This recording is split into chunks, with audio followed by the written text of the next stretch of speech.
As we've observed, western states are receiving much welcome rainfall and snowpack. Indeed, some of the side effects are flooding and many mudslides that are affecting communities and transportation corridors. So this is on the heels of short rainfall years for at least the last 3 years. This year, rainfall numbers are good. Are about a pace where they're at their historical average or a little above in some areas. This is historical average, long term, over non-drought years.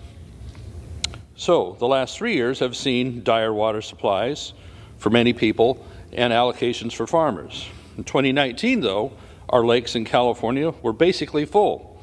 Now, you may recall in 2017 that in my district, Lake Oroville had the spillway collapse due to lack of maintenance and checking its integrity over the years. But it was plumb full, 101% full in 2017. Now, our water projects in California were designed with the idea that they would withstand 5 years of drought. Lake Oroville being full as recently as 2019, and Lake Shasta nearly full as well.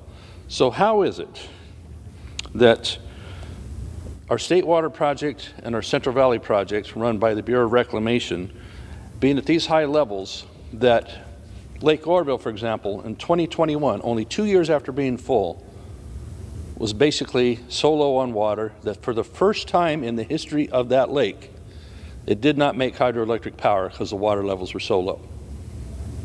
And Lake Shasta, in 2022, an unprecedented cut in water supply, including to its neighbor right there in Shasta County, Anderson-Cottonwood Irrigation District. They received zero allocation because they couldn't deliver enough water to make it worth their while. In over 100 years of the existence of that district, this was the first time they did not get to irrigate. These two dams designed to withstand 5 years of drought, being full as recently in 2019, one running out in 2021, the other basically being useless almost to agriculture in 2022, with the drastic cuts all up and down the Sacramento River stem. What's going on here? What is the State Water Project doing on the Feather River side, etc.? What is the Federal Bureau of Reclamation and CVP doing on the Sacramento River side that has changed? They're not doing everything they can to hold water, even in drought years, that they could be holding. Why? It's a mystery. We have the opportunity right now with these high flows. We have areas of California right in the Sacramento Valley that are being flooded out. And they're running the pumps that are at the Delta, just at the south end of the Delta, at about 18% on the state side and about 67%, not so bad, on the federal level, instead of taking full advantage of running those pumps as hard as they can, taking this excess water, relieving some of the flood, and putting it into a reservoir that will help our whole state withstand possible drought in the future. Is this a drought year? No, not as defined by lack of rainfall, as indeed we're at average or we're above average in some areas. And with the projection in January for a lot more rain coming, we might have a full normal water year or above. That would be good. But our leaders in government, in the agencies, don't seem to feel the same urgency. At the same time they're talking we have flood emergencies, they're still maintaining we have drought emergencies. Not with this kind of rainfall. Yes, we have low lake problems, but that isn't how you define a drought. That's how you define lake management. That's how you define water management. And it's not happening. We need to be running at least those two sets of pumps at 99%, 100% at the Delta, and filling up San Luis Reservoir and allocating water to those recharge basins so the subsidence we're having in the San Joaquin Valley that everybody's worried about wouldn't be happening.